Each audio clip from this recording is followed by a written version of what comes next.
Hey everyone, in today's tutorial, I'm excited to walk you through adding an offset stroke to your text in Canva.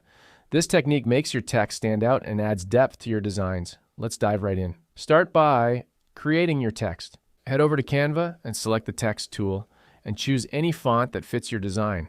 Canva offers a wide range of fonts, so feel free to experiment. Type in your desired text and adjust the size of your text to fit your design. Simply select the text and drag the corners to resize.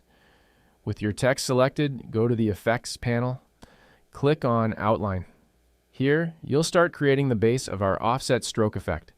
Increase the thickness to around 90.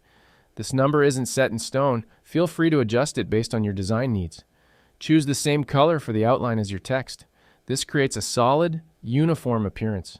Once you've applied the initial outline, duplicate your text. This can be done easily by right-clicking and selecting Duplicate, or simply using the keyboard shortcut Ctrl+D, CMD+D for Mac users. Select the duplicated text and head back to the Effects panel. This time, change the outline color to match your background.